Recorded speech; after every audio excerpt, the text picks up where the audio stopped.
Der Ehrenbär der Berlinale für das Lebenswerk geht in diesem Jahr an einen Regisseur, der wirklich zu den erfolgreichsten Filmemachern der gesamten Filmgeschichte gehört. Denken Sie nur an so unterschiedliche Filme wie E.T., wie Indiana Jones, aber natürlich auch an Schindlers Liste. Man bekommt das Werk dieses Mannes überhaupt nicht zusammen. Es sind so unterschiedliche Fähigkeiten, die er immer wieder gezeigt hat. Und gerade mit seinem neuesten Film, der hier als Hommage dann auch lief, zeigt er auch nochmal sehr viel von seinem eigenen Leben. Denn The Fabelmans ist eine autobiografische Geschichte über das Heranwachsen des Steven Spielberg in einer jüdischen Familie, die durchaus Erfahrungen des Rassismus auch macht in den USA. Und man versteht, wenn man diesen Film sieht, auch sehr genau, das Kino, dass das Filmemachen eine Rettung für Steven Spielberg war. Sehen Sie jetzt die Pressekonferenz zur Verleihung des Ehrenbären an Steven Spielberg. Sammy, we're going to use Daddy's camera to film it. Only crash the train once, okay? Then after we get the film developed, you can watch it crash over and over till it's not so scary anymore. And your real train won't ever get broken. One more thing, Dolly. Let's not tell your father. It'll be our secret movie, just yours and mine. Okay? Okay. You see, what she got in her heart is what you got, what I got. Art. Like me, like you, I think, we're junkies. And art is our drug. Family, we love. But art, we're sugar for art. You think I wanted to leave my sisters, my mama, and my papa and go stick my stupid head in the mouth of lions? Putting your head in a lion's mouth is art? No, sticking your head in the mouths of lions was balls. Making sure the lion don't eat my head. That is art.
I'll wait.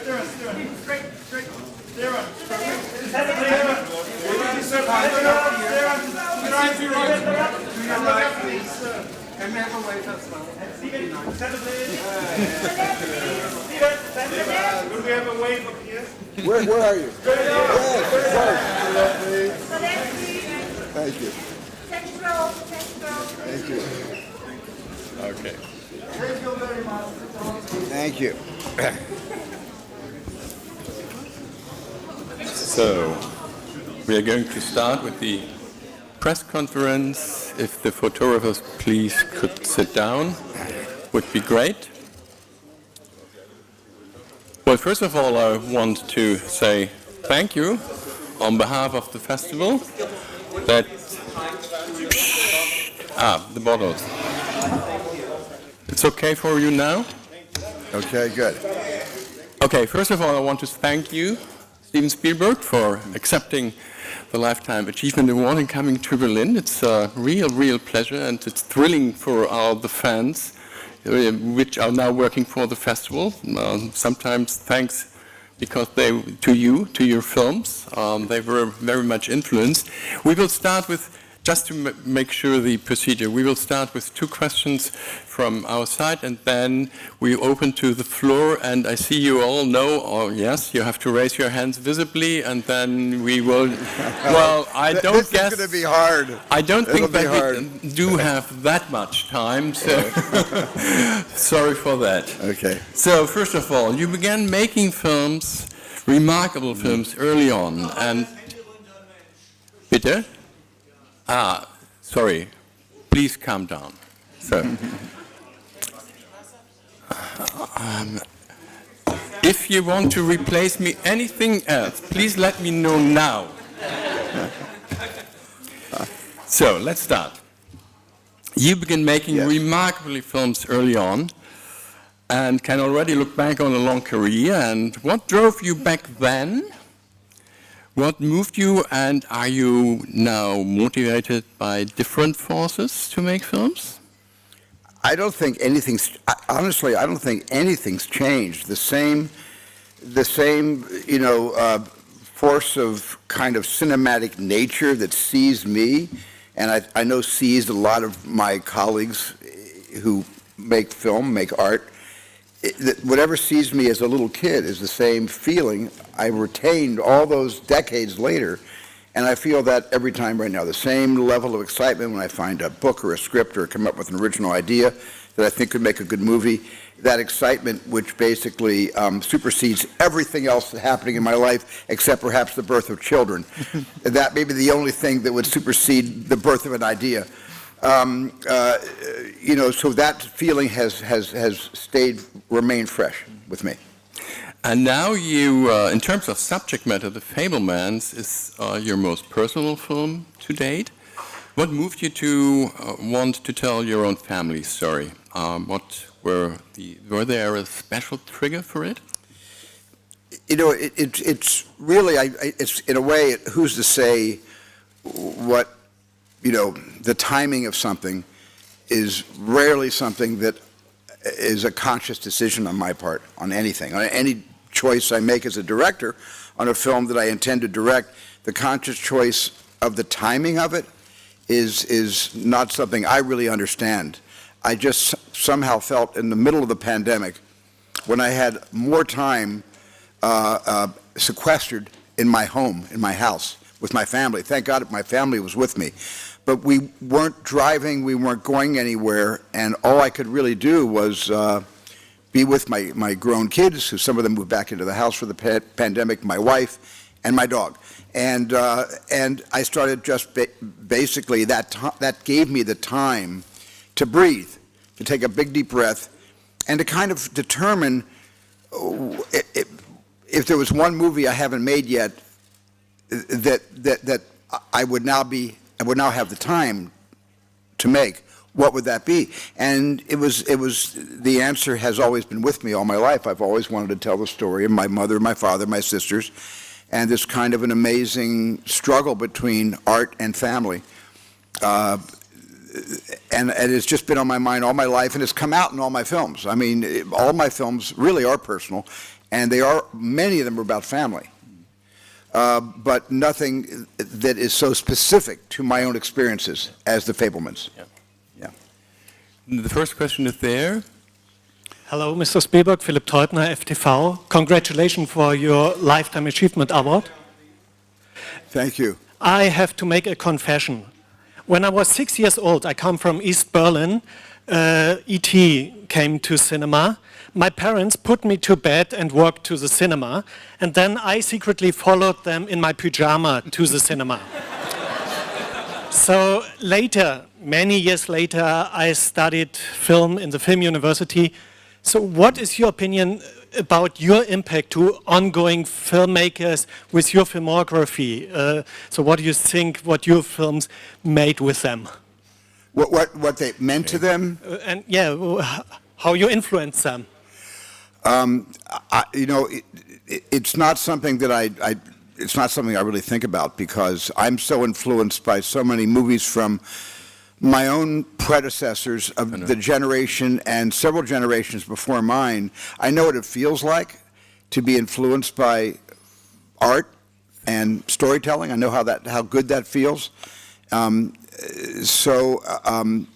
yet when I set out to make a movie, I don't immediately make the movie and then say, I wonder who this is going to influence. I never say those things, even to myself, because I pretty much have been on a bullet train making film after film after film for so many decades. But I think your story is remarkable. Following your parents at 6 years old, something very similar happened to me. When I was I think I was probably 7, 8, 9 when I was 9 years old, I believe. Let me count the years: 4, 6, 7. I was 9 years old. My parents went out to a movie and they said it was too violent and they wouldn't take me to it. It was a Western. And we were living in Haddon Heights, New Jersey. They walked to the local cinema and they went to see John Ford's The Searchers. And they came back and they wouldn't stop talking about it. So I went the next day. It was on a Saturday. They went Friday night. I went on Saturday. I went into the petty change vase. We had like quarters, and I took out 2 quarters, and I walked I walked a mile and a half like you, and I saw The Searchers unaccompanied, all by myself, and it was I probably didn't understand the movie at 7 as well as or 9 or 8. I probably, when I saw the movie multiple times after that, I understood it better, but I know how it feels behind, and then realizing that that's a film that I could have used my mom and dad helping to explain it to me as I was watching it. Your mom and dad could have helped you explain that at the beginning, a lot of young kids are afraid of E.T. When E.T. first comes out of the ship, a lot of kids are scared of E.T.'s appearance. Nice to have your parents holding your hand for that. Yeah. Somewhere there is a question, yeah. This is Matic Smajcen from the daily newspaper Večer in Slovenia. Mr. Spielberg, this film delves into a very personal aspect of your life. Although the subject itself is not very new, like you said before, your films have always been full of broken relationships, failed marriages, and lost children. We saw it even in Sugarland Express and Close Encounters and E.T. and so on. So the question is, did you use those pieces of your own life in your films because it made for great drama in storytelling, or was it because it was some sort of self-therapy that helped you process those events from your own life? I never think about that as therapy, but when something rings a bell, you know, often the subconscious bell that's being rung are traumatic things that have happened to all of us when we're young people, and get a chance to express that trauma through painting or through music or through design or through filmmaking or through writing books or short stories. I mean, all of that comes out in the wash, even if you don't intend it to. And I, obviously, as a child, was very traumatized by the breakup of my family, and I'd be attracted to subjects like an Empire of the Sun, of a boy. A war separates a boy from his parents. He spends the entire time in a Japanese internment camp in China. I'm sure had my parents not gotten a divorce, I would not have chosen Empire of the Sun as a film to direct. So I think all of that is part of the gestalt that motivates all of us to make those key decisions about commitment. What do we commit to? And because when I commit to a movie, I'm committing to something, in a sense, for the rest of my life. Hello, I have a question about your regular director of photography, Janusz Kaminski. This year is the 30th anniversary that you regularly work with him, and I would like to ask you, in the first place, what was the visual trademark from him that was really a standout, and what was that visual trademark also that you decided that you would like to work with him up until today? Thank you. But you're referring to somebody, I didn't understand the question, I'm sorry. It was about Janusz Kaminski. Janusz Kaminski? Yes. Yes. So the question was about what was the visual trademark of his that you discovered that made you decide that you would like to work with him ever again up until today. Okay, thank you. Well, I was looking for a cameraman, a director of photography for Schindler's List, and I hadn't found one. And I happened to be watching a television show, a movie made for television by Diane Keaton. The first movie Diane Keaton ever directed was a film called Wildflower. And I knew it was on, and I watched it, and I was very impressed with the work of Diane Keaton. I was equally impressed by whoever the cinematographer was. And and what impressed me about the cinematography was the audacious use of warm and cool colors in the same shot. He'd have a warm foreground and a very cold background, or he'd have actors in the foreground with very cool light, and yet the sun was warm coming through the windows. And I thought that the kind of just a contrast of his palette, the choice of his palette, amazed me. I didn't meet him yet. I hired him to do a pilot I was going to produce for ABC, and he did the pilot, and the pilot was equally good, meaning I wanted to make sure it wasn't a fluke. And then I met him, and the thing that I didn't realize was that his name was Janusz Kaminski, so obviously he was Polish, but was he Polish-American? No, he was born in Poland. And right there in the office, I said, "Do you want to shoot a film in black and white? Have you ever shot in black and white?" And he said, in Poland, we could only afford black and white in film school. So I've only shot in black and white. So that was a marriage made in movie heaven. And we've worked together ever since 1993 on everything. Next question is there. My name is Mahari Sagit, African Refugee News. I came to Europe in the 70s, and I was victim of Duel, because I went to a cinema in Italy, very small one, and we were only 2-3 people, because the people go at night in cinema in Italy, and we went there at 3 o'clock because we said, and my God, it was terrible. In the highways, we were always afraid. Move away the car, when you see big truck.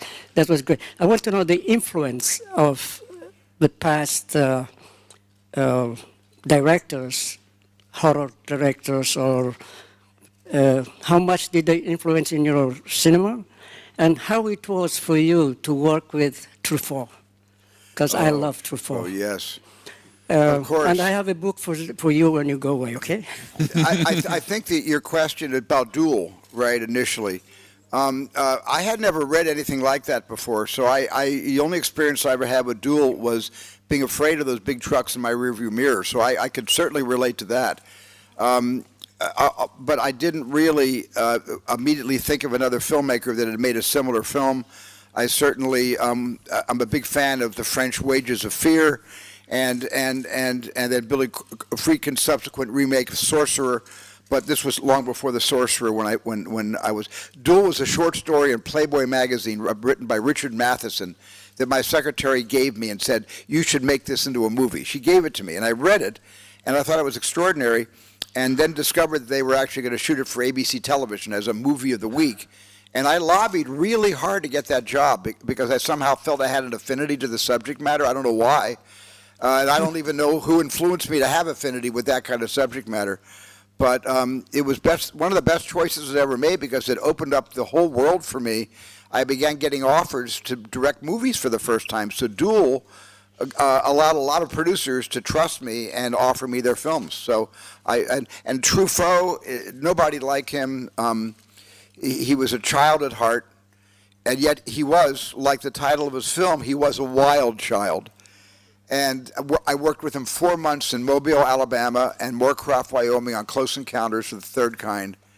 And some of my reason for making E.T. came from Truffaut, because Truffaut had just made a film called Small Change, and he had the best time working with children. And he said to me, "You have the heart of a child." This is what he said to me in broken English. He said, "You have the heart of a child. You need to make a movie with kids." He said, "Kids." And I never forgot that. And when I came up with the story for E.T., I always remembered that Truffaut was the one that said, "You got to make a picture with kids." Thank you. There, next question. Hi, my name is Joshuk from Public Television ZDF Aspekte. Nice to meet you. Nice to meet you. A couple of years ago, you said you've always wanted to make a movie about your family, but Yes. you haven't had the courage to do it. Yes. So obviously it was not only about timing, as you mentioned before. What made you courageous, and what kind of role did your mother play in this relationship between, art and family? Well, my mother played a great deal. My mom, as you know from the movie, the way Michelle Williams very accurately portrayed my mom, she was a very forthright, she celebrated life every day of her life. And my mom really believed in being reactive. And by being reactive, she made a lot of decisions that were reactive decisions. But it's who she was. If she wanted to do something, she did it. If she wanted to jump in the Army Jeep and pile us all in to go look at the stars in the middle of the desert in Arizona, that would be her idea, and we would jump into the Jeep, we'd go see the stars. I mean, and so in a sense, when my mom had this restaurant for all these years before she passed away, she would always say, when are you going to tell our story? My mom used to say, I've given you so much good material. When are you going to use that material? And during the pandemic, that was one of the things that crossed my mind. And I think the pandemic so scared me, the fear of, in the early stages of the pandemic, at the beginning of 2020, in April, when we all sort of went inside, didn't come out for a long time, I started thinking about mortality and aging. And I started thinking about the fact, in a way, the fear I felt about the pandemic gave me the courage to tell my personal story. Thank you. Over there. Thank you. Silke Sullivan from the German press agency. Mr. Spielberg, The Fabelmans is your most personal movie. Are there any movies you have not made that you think you should make? And if so, do you actually working on something already? I wish.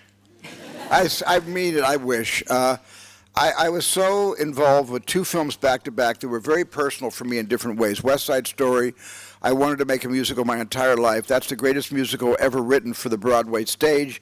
I didn't want to do anything. I had developed some original musicals, which I didn't care for. And then The Fabelmans happened quite spontaneously while I was still in post-production on West Side Story. Tony Kushner and I began to write The Fabelmans, and we shot The Fabelmans before West Side Story even came out. So those two films overlapped. Because that was such a time drain, I never had a chance to think about what am I going to do when these two movies are over? And I sit here in front of all of you saying, I don't know what I'm going to do next. I have no idea. And it's kind of a nice feeling, and it's also a horrible feeling. It's nice that I can actually have control of my life again and make my own choices in my real life. But I need to work, and I love to work, and that's the biggest question I'm going to have for the rest of the year, trying to figure this out. Okay. Hello, Catalina Ionea, Romanian magazine. We can't hear you. Yeah. Hello. Hi, it's me. While we are working on that mic, we go there. Okay. Hi there. Hello, Mr. Spielberg. This is Mark Harapetian. I'm founder and publisher of my own film and music magazine, Spirit, A Smile in the Storm, since my 16th living year. Before I forget, I should send you greetings from Caroline Goodall. I met her today. She's here. Great woman. So I'm a huge fan of you, but also of Stanley Kubrick. And I know from the Kubrick family, they are friends with me, that you was very close with Stanley. Was there any other project and possibility to do a film beside Artificial Intelligence, which is my all-time favorite Spielberg film? And another question, I'm biographer of Oscar Werner, the Jules and Jim star from Truffaut. Did you ever met him? Maybe it could work that he was acting in your film, I don't know. Who, Oscar Werner? Oscar Werner, yeah. I never met Oscar Werner, much to my regret. I never had the occasion to meet Oscar Werner, who I thought was, my favorite Oscar Werner performance is The Spy Who Came In From the Cold. Super. Martin Ritz film with Claire Bloom and with Richard Burton. But Truffaut and I were very close. I knew him from the time I made Raiders. I met him on the Elstree lot when he was preparing The Shining and I was preparing Raiders of the Lost Ark. And we met in I think, November 1979. He invited me to his house for supper that night, and we remained close friends until the day he died. So I'm honored to have known him that time, and the only film we ever discussed doing together was AI, artificial intelligence. But we are mounting a big production with the cooperation of Christian Kubrick and Jan Harlan.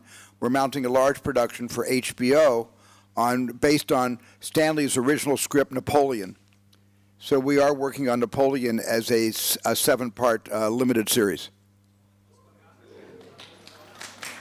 Yeah. Thank you. Hello, second attempt, yes. Hi, Hello. Catalina Ionea, Romanian magazine Conștiința. First of all, Mr. Spielberg, congratulations. You've had an outstanding career, and I was wondering, would you be willing to share with us today, on the day you received the honorary Golden Bear at the Berlinale, what project you found most challenging throughout your career, both physically and mentally? And also, do you have a favorite movie out of all your movies, which are definitely on the list with favorite movies for so many people in the world? Thank you. Thank you. No, I mean, I know it's a big cliche to say this, and it's not very newsworthy, but my films are like my children. I do not have a favorite. But at the same time, I can't tell you, the hardest film I ever made was Jaws. Der Weißer Hai. That was there you go. That was the hardest film I ever made, physically. And the most emotional movie I ever made for a long time was Schindler's List, but now the most emotional film I was ever involved in was The Fabelmans. Which is very difficult for me because I was telling a story with a lot of funny parts, but with a lot of parts that were very traumatizing. And even in recreating those scenes, it was very, very hard to relive it. So that became maybe emotionally the most involved I was thus far making a film. Thank you. Yeah, I think. Kann ich es abgeben? Meine Frage hat sich gerade erledigt. Ich wollte es gleich fragen. Okay, then pass the mic to the lady behind you. Hi, Steven. It's Mateo from Argentina. Nice to meet you. Nice to meet you. My whole life has been film ever since I have memory. And in the Fabelmans, you show a scene in your life that you talked about, which is your encounter with John Ford. This is in a way my John Ford encounter. So I was wondering, what would you say to a young director? Well, I'm not going to say get the fuck out of my office.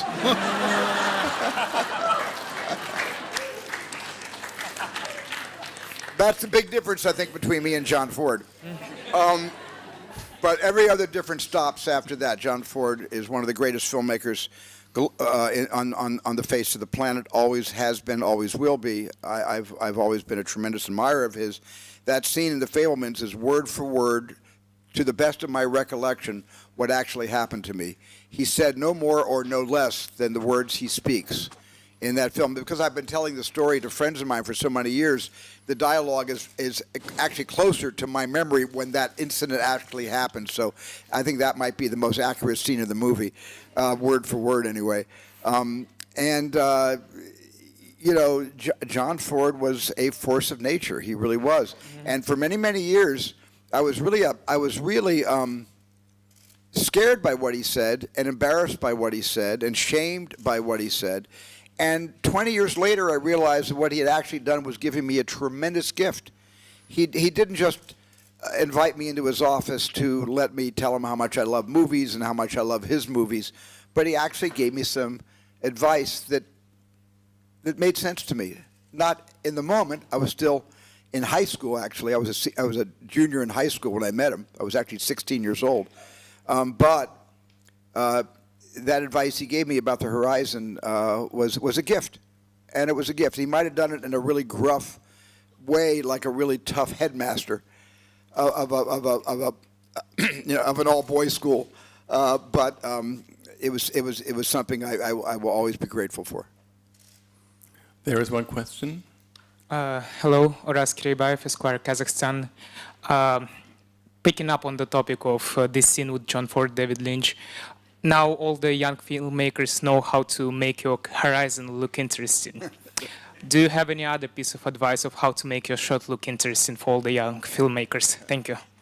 Well, you know something, the advice I usually give is not so much about how to make shots interesting, but how to recognize interesting stories and how to tell stories. Because I think filmmakers need, there are so many opportunities to learn from so many great cineasts in working today. I learn actually more from young filmmakers today than I do from some of the older filmmakers that made movies 80, 90, 60 years ago. Because some of the new filmmakers today are doing such audacious work.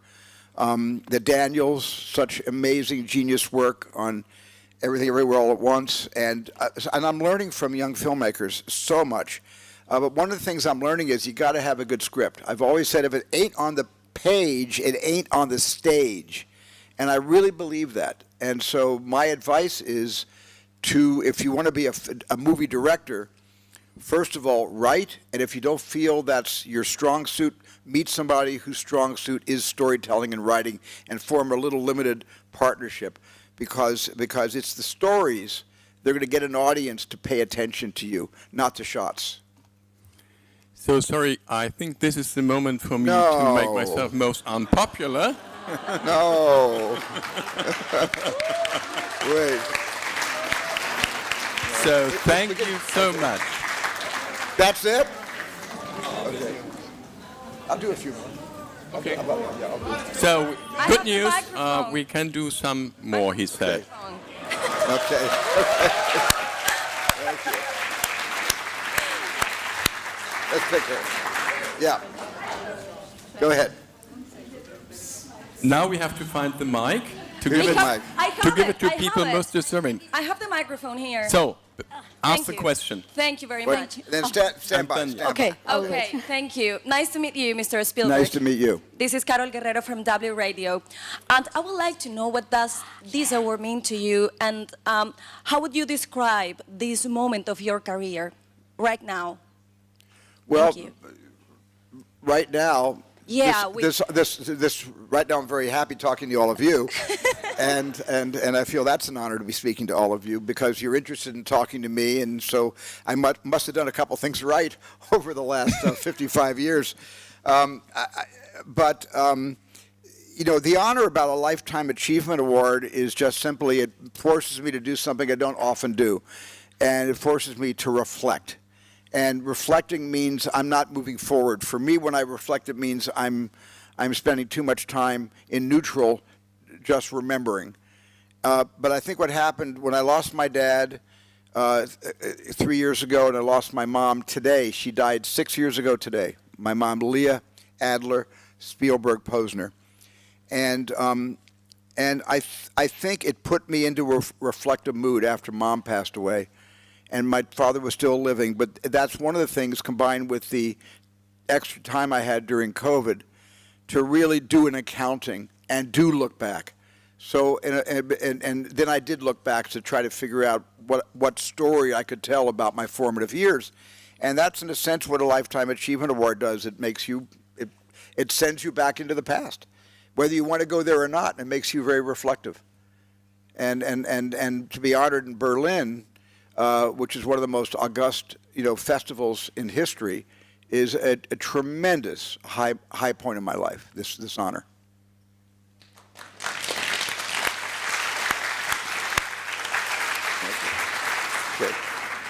First of all, hello. First of all, thank you to choose my question.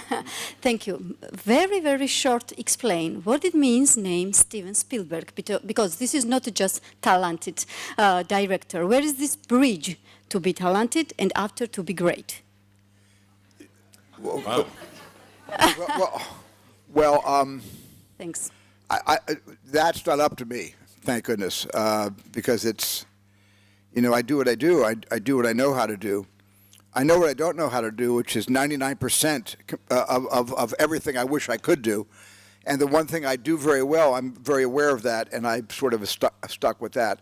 But my name, which I did not choose, which I got from my father, which is an Austrian name, which essentially means play town or play mountain. My first production company, when I was 13 years old, I was copying Paramount, and I called it Play Mount Productions. And I even had a mountain on it. I was ripping off Paramount. I was like 13. But I think in a way, it's sort of, the name is has given me a sense of humor about myself, because it really does mean that the work I do as a filmmaker, if I'm not playing as I'm working, if the play doesn't match the level of the work, then I'm not going to have any fun. And even on films that are very, very difficult in terms of production or emotionally draining because of the subject matter, there's always been a sense of play in my films, which has always allowed me to add humor even to the most miserable moments of the story. And so maybe that's associated somehow with the name that my father gave me. So I got the sign. We do have 2 questions left. Hello. One is there, one is there. Okay. Hello, my name is Julia Wissmann from Radio 1 public radio station. It's here. Hello, Mr. Spielberg. You earlier talked about Schindler's List. After shooting Schindler's List, you were founding the Shoah Foundation. How important is that for you concerning your lifetime achievement? Well, the Shoah Foundation has been the greatest social work I've done in terms of consciousness building. I think Schindler's List, kind of imbued in me a responsibility to do something beyond the film, because often films have a very short shelf life in terms of attention, holding the attention of the world. Not all films can do that for very long, but I really found it quite profound to have. I invited some of the survivors of Oskar Schindler's List to come watch us shoot the film, and several of them were asking me to tell their stories, and when a filmmaker hears somebody say, tell my story, I'm thinking they want me to make a movie about their particular story, but no, that's not what they wanted at all. They wanted an outlet to be able to talk about what happened to them, and they wanted to be able to create a memoir of their own experiences, everyone they lost, what they were like growing up in Hungary or Poland or Germany before the war, and then what happened during the Holocaust. And that's what put into my mind to create a foundation where we would send archivists and visual historians all over the world to collect these testimonies. And that became, for me, the most important work that ever came out of a motion picture. And I'm very, very proud of that. And that is something that I'm still very active in. And we are now collecting testimonies all over the world, including, 3rd, 4th generation Armenian testimonies, collecting testimonies in Sarajevo, collecting testimonies in Cambodia, testimonies in Rwanda. So the archive has expanded beyond the Holocaust to other genocides. And Germany was our first, Berlin was our first European headquarters in 1994 for the Shoah Foundation. Bertelsmann financed our entire headquarters here, where we started collecting testimonies all throughout Western Europe. So, the last question. Hello, it's a great pleasure having you here, and a great honor. I would like to ask you a short question. How much you think the tensions inside your drama storytelling can be formative, transformed through the power of imagination, and why not love? And also, in which way you made to guide the view of the audience towards the tension between the first and the secondary characters? Thank you so much. Wow. Okay. How much time? That's a very heady question. That's obviously that's a postgraduate question right now. Well, let me just try to. There's no short answer for that, obviously, because it's a very good question, a very complicated question. But as a filmmaker, I have to think about all of those things. I have to think about, for one thing, every scene I direct, there has to be a reason for the scene. If there's no reason for the scene, you should cut it out and not waste and save some money. And that essentially means that I'm very focused on what is every scene saying, to make a whole based on the sum of many, many disparate, often disparate parts. And so, the primary characters, the secondary characters, there really aren't secondary characters. In every movie, every character makes a contribution to the telling of the story. And so there is no unimportant character in any story at all. And if there are unimportant characters, they shouldn't even be included in the script. And so it's like building a painting. It's like building a picture based on tiles. You know how you tile things, and when you put 1,000 tiles together, they form one face. You've seen those portraitures of people's faces, and if you walk up to the portrait, there's tens of thousands of teeny portraits making up one large face. And that's what a movie really is for me. A movie is the sum of all of the details. And I always say, and I've always said this to young film students, don't sweat the big stuff. That'll take care of itself. But you got to sweat the small stuff. And that, I think, is the best answer I can give you right now to a very good question. Thank you all very, very much. Thank you very much.